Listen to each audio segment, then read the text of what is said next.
Bueno chicos, comencemos con el video de hoy. Gracias por conectarse ahí donde están en YouTube. Y para los que no me conocen, mi nombre es Daniel Cedro Palomeque Martínez.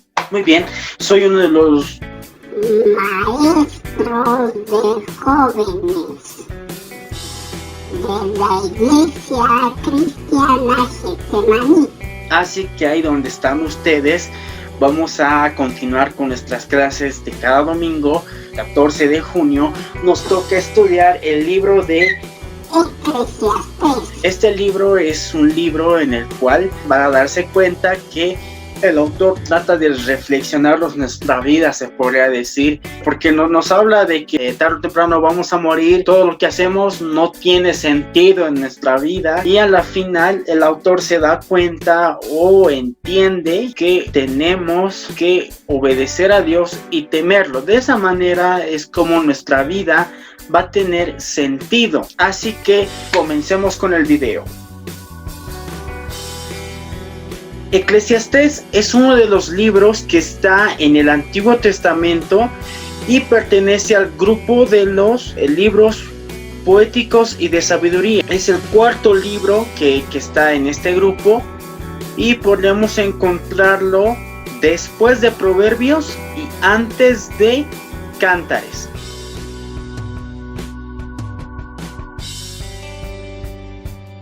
Para entender quién era el autor de Eclesiastés, tenemos que leer Eclesiastés capítulo 1, versículo 1, en el cual nos menciona palabras del predicador, hijo de David, rey en Jerusalén. Entonces ahí nos da a entender de que todo el libro de Eclesiastés son las palabras de Salomón.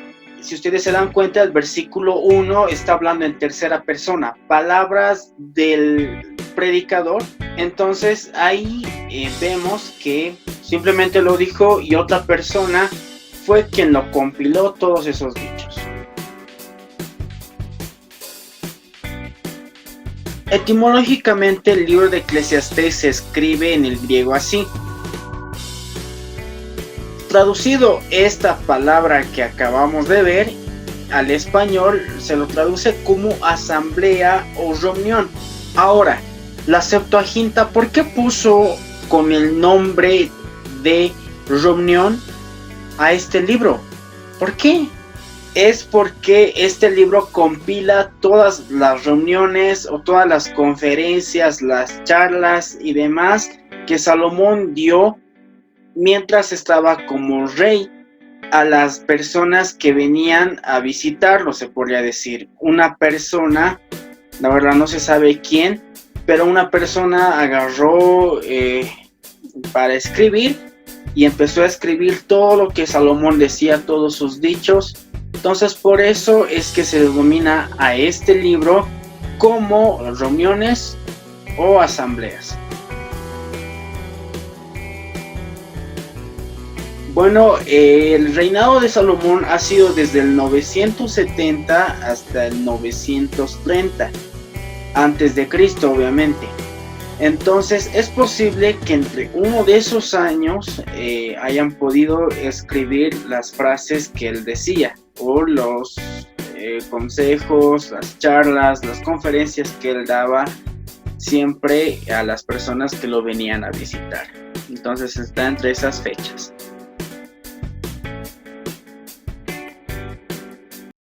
La primera es el paso del tiempo, o como dice el crítico, generaciones van y generaciones vienen, pero la Tierra ha estado aquí mucho antes que nosotros y lo estará mucho después. Nadie recuerda a las personas de antaño y todas las personas que están por venir también serán olvidadas por aquellos que vienen después de ellos. Así que en una escala cósmica, tú y yo somos un pestañeo. Lo que nos lleva a la segunda observación perturbadora del crítico. Todos vamos a morir. Los humanos se enfrentan al mismo destino que los animales. la muerte. Todas las personas, los justos e injustos, los buenos y los malos, aquellos que ofrecen sacrificios a Dios y los que no, todas ellas comparten el mismo destino. Toda esta actividad y locura, y después todos nos unimos a los muertos. Este libro es deprimente. También lo es la última cosa perturbadora para el crítico, y es la naturaleza aleatoria de la vida. El crítico ha observado el error en el sistema. Lo llama suerte o azar, o en sus propias palabras, no es de los ligeros la carrera, ni de los valientes la batalla, y tampoco de los sabios es el pan, ni de los entendidos las riquezas, ni de los hábiles el favor, sino que el tiempo y la suerte les llegan a todos. Su punto es que en realidad no puedes controlar nada en la vida. Es simplemente demasiado impredecible. Si quieres dominar la vida, te estás conformando con una derrota. Bueno, chicos, vamos a hablar sobre el siguiente punto que nos toca avanzar. Y este punto es pues la estructura del libro de Eclesiastés, cómo es que la Septuaginta lo ha acomodado, lo ha ordenado. Y para empezar vamos a hablar sobre el tiempo de lectura, ¿sí? Y si tú lo quieres leer o te animas a leerlo, este libro te va a tomar un tiempo de 38 a 40 minutos, se podría decir, ¿sí?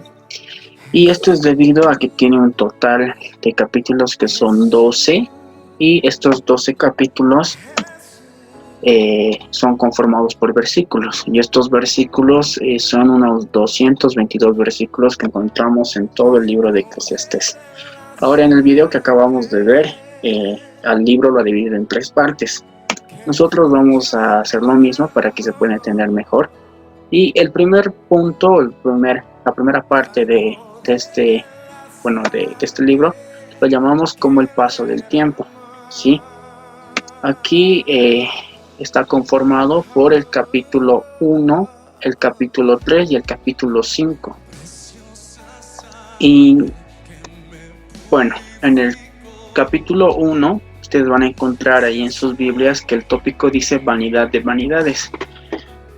Ahora, esta palabra, cuando se ha transcrito al español, se podría decir de los escritos hebreos, esto se escribía así, ¿sí? Esta palabra.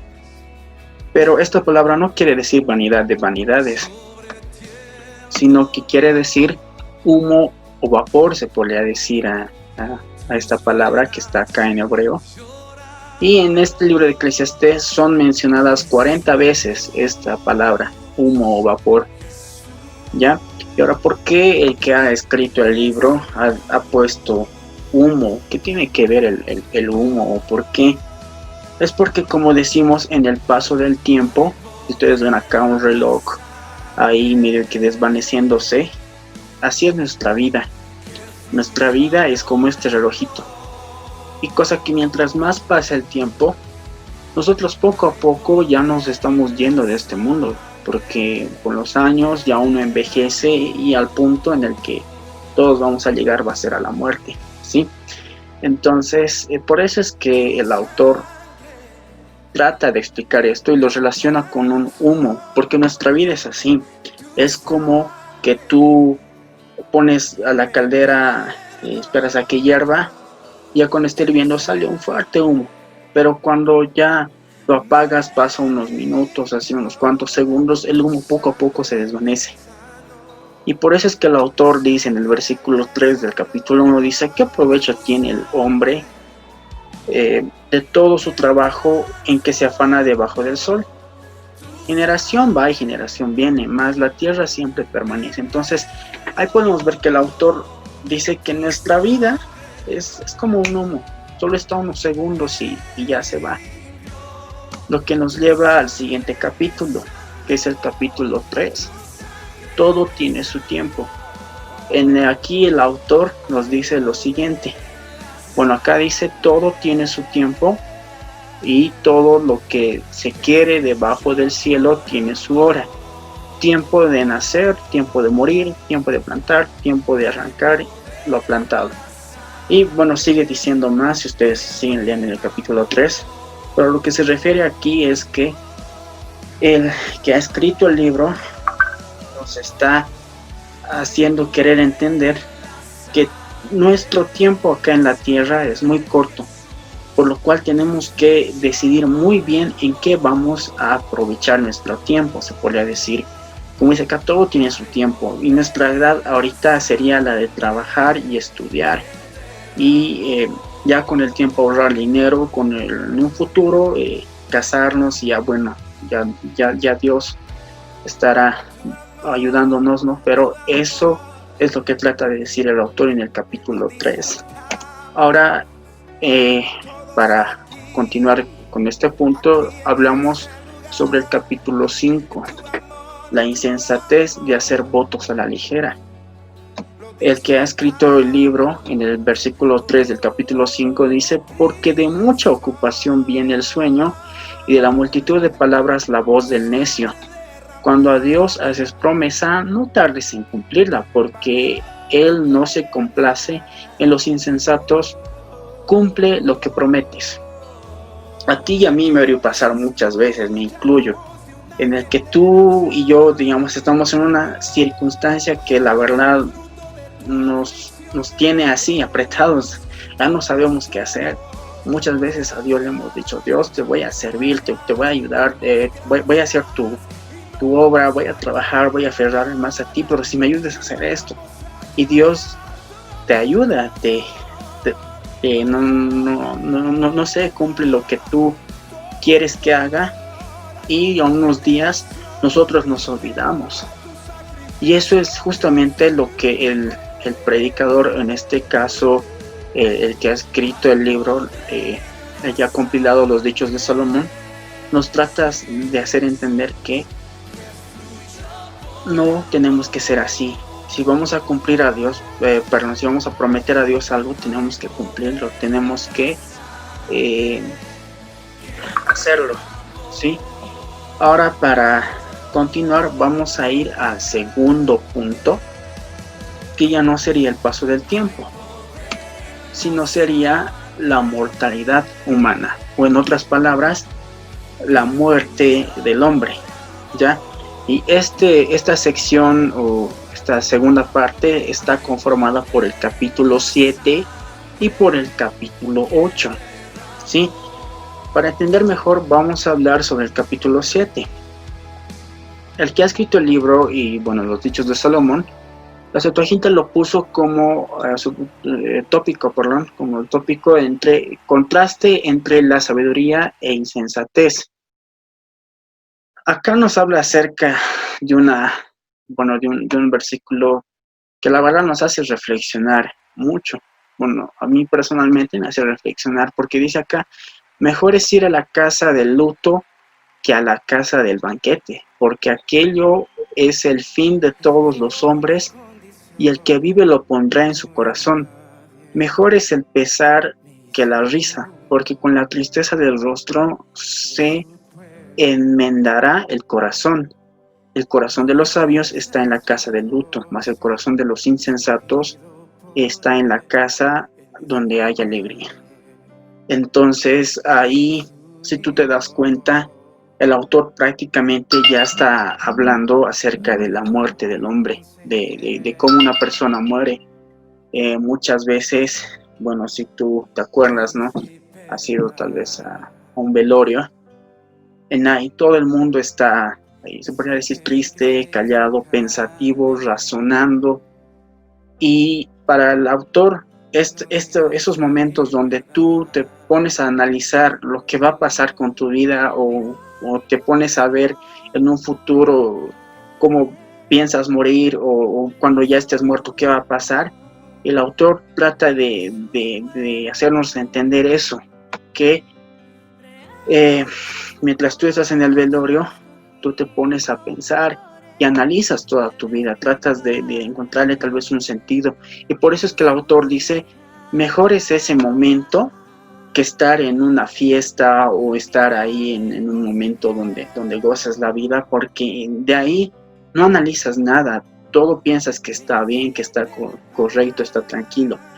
Pero si tú llegas tal vez a un velorio, como dice acá, mejor es el pesar que la risa, porque con la tristeza del rostro se enmendará el corazón. O sea que nuestro corazón en nuestra mente podemos analizar nosotros. Entonces, por eso es que el autor trata de hacernos reflexionar sobre este punto de la muerte, el momento en el que, digamos, tú estás en un velorio y eso es mejor que estar en una fiesta. Ahora, en el siguiente capítulo, aquí el autor podemos ver, o Salomón en acá se pone muy, muy triste tal vez, o muy nostálgico, porque a este tópico, la Septuaginta lo llamó como desigualdad de la vida.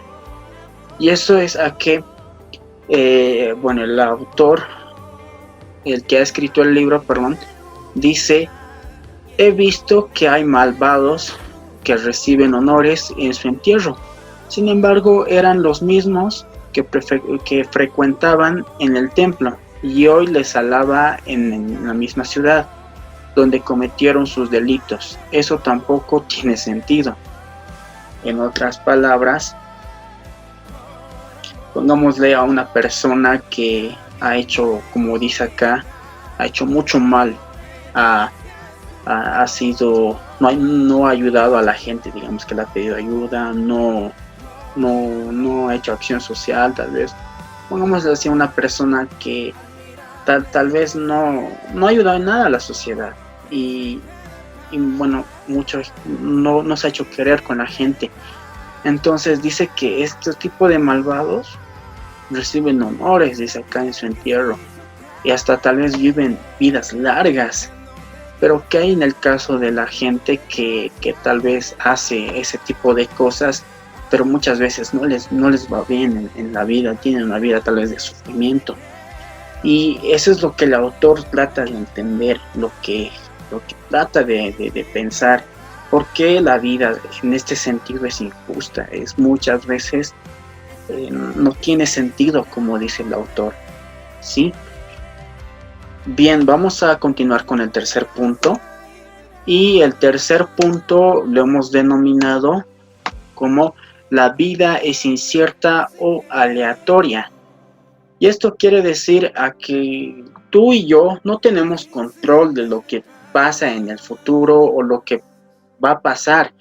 Entonces Salomón entendía esto, que nosotros como hombres no podemos controlar eso. Y a este punto lo podemos denominar, los capítulos que hablan sobre esto es el capítulo 10, capítulo 11 y capítulo 12, ¿sí?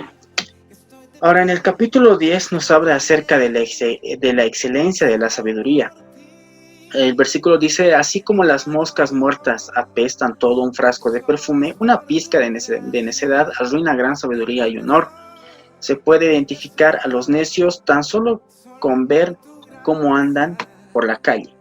Entonces ahí nos está diciendo Salomón que pongámosle a una persona y que tenga, no sé, una buena reputación, sea muy respetado por las demás personas, y cuando tú lo veas hasta tú tal vez te puedas sacar el sombrero por esa persona, pero pongámosle que hace algo malo, hace algo que la verdad la sociedad lo critique por hacer ese acto muy, muy malo, tal vez algo negativo.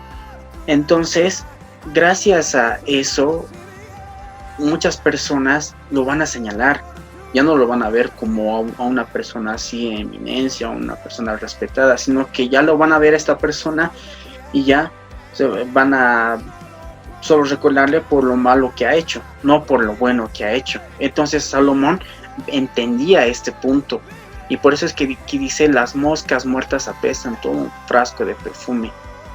Una pizca, algo pequeñito que hayamos hecho, como dice acá, algo tal vez malo, arruina gran sabiduría y honor. O sea, ya arruina una reputación, se podría decir, ¿no? Entonces, eso es lo que nos lleva al siguiente capítulo, al capítulo 11, el consejo para todos los jóvenes, como dice el tópico, ¿sí? Entonces, el versículo dice: alégrate, joven, en tu juventud, y tome placer tu corazón en los días de tu adolescencia, y anda en los caminos de tu corazón y en la vista de tus ojos, pero sabe que sobre todas estas cosas te juzgará Dios. Entonces, este versículo, primeramente el versículo 9, nos está diciendo: sea bueno o sea malo, lo que quieras, haz. Dios no te está prohibiendo, Dios no te... Por eso, por algo nos ha dado libre albedrío, haz lo que quieras, nos dice Salomón en el versículo 9. Pero lo interesante de Salomón es que nos aconseja en el versículo 10. En el versículo 10 nos aconseja y dice: quita pues de tu corazón el enojo y aparta de tu carne el mal, porque la adolescencia y la juventud son vanidad. Entonces, en el versículo 9 nos dice: hagan lo que quieran, pero en el 10 nos está diciendo y nos está aconsejando a nosotros: si tienes la libertad de hacer el bien y el mal, pues haz el bien, y eso a Dios le agrada. Entonces, un ejemplo podría ser lo que dice acá: y aparta de tu carne el mal, o sea, nos alejemos del mal. Eso es lo que nos dice Salomón. Entonces, ya siguiendo más abajo en el versículo 10, vamos a encontrar que dice: porque la adolescencia y la juventud son vanidad. Vanidad, les dije que es una palabra que tal vez está mal traducida, debido a que vanidad no significa solo, bueno, esta palabra no es así. Significa, como les dije, humo o vapor.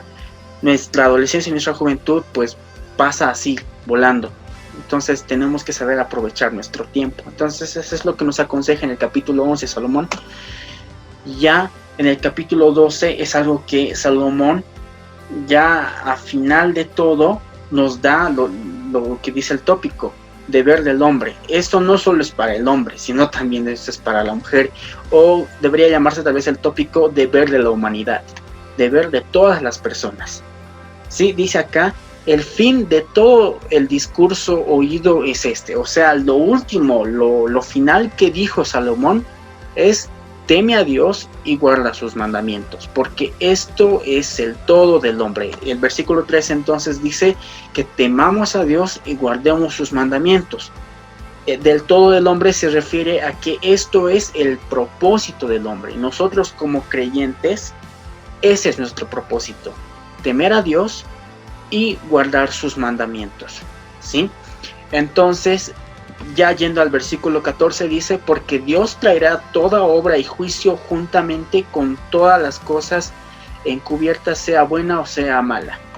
Entonces ahí en el versículo 14 nos está haciendo recuerdo Salomón que todo lo que hayamos hecho en la tierra, desde que hemos nacido hasta nuestro último día acá en la tierra, pues todo Dios nos va a pedir cuentas, va a ser un juicio, nos va a tomar, nos va a decir: te he dado esta oportunidad, ¿qué has hecho? O hasta en el punto que nos dice en lo secreto, aquí dice cosa encubierta, o sea, cosa que nadie sabe, solo nosotros. Hasta las cosas que hemos hecho en secreto, Dios nos va a pedir cuentas. Por eso es que Salomón en el capítulo 11 nos recuerda o nos aconseja que aparta de tu carne el mal, porque la adolescencia y la juventud son vanidad. Entonces, eso es lo que entiende Salomón de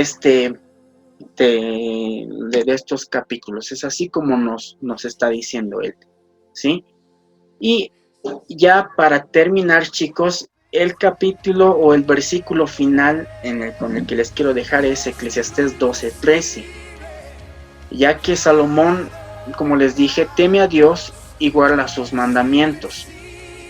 Y si ustedes se ponen a analizar todo el libro, van a entender que Salomón está por un momento tal vez frustrado, o está ahí medio que él piensa, ¿no? Mi vida he disfrutado, pero no tiene sentido. ¿Para qué he nacido? Se podría decir que Salomón estaba pensando así. Pero la razón es porque Salomón no conocía a Jesús. Si ustedes recuerdan, Salomón vivió entre el 930 y el 970, vivió más antes, pero esos años son los años de su reinado. Jesús no estaba presente todavía en esa época. Jesús vino después de añazos, pasaron muchos años hasta que llegue Jesús. Entonces, cuando llegó Jesús, recién el mundo, la humanidad, conoció la salvación, porque Jesús vino a traer eso. Pero Salomón no conocía la salvación. Por eso es que en este libro encontramos que Salomón está frustrado tal vez porque no encuentra un sentido a su vida. Pero cuando tú y yo hemos conocido a Jesús, ahí sí le hemos dado sentido a nuestra vida. Tú y yo hemos aceptado al Señor, ahí sí nuestra vida ha tenido un propósito. Cosa que lo interesante de Salomón es que, como les digo, a pesar de que no conocía la salvación, él entendía lo siguiente, que si temes a Dios y guardas sus mandamientos, pues tu vida va a tener sentido, ¿sí? Va a tener un propósito. Entonces, chicos, esto es el libro de Eclesiastés y guárdenselo, este versículo es muy bonito, es muy interesante y tengan en mente siempre esto. Bueno, chicos, eso ha sido la clase del día de hoy, así que ahí donde están, vamos a orar para terminar este tiempo de enseñanza. Gracias, Señor, porque en verdad tú siempre nos estás haciendo recuerdo que sin ti, en verdad no podemos hacer nada. Todo lo que hacemos no tiene sentido si es que tú no estás a nuestro lado, si es que tú no nos motivas a hacer, Señor. Te doy las gracias por cada joven que se ha conectado, que está viendo este video, Dios, y que está aprendiendo algo nuevo más, Dios, de parte de ti, Dios. Nos haces recuerdo que en verdad necesitamos de ti. Te queremos decir, Dios, que tú puedas llenar nuestras vidas una vez más, Dios, puedas bendecir, Dios, puedas encender, Señor, esa chispa, Dios, ese fuego que había en un principio, Dios. Yo te pido por cada joven, Dios, que tú puedas obrar en sus vidas, que tú los puedas estar llenando una vez más, Dios mío.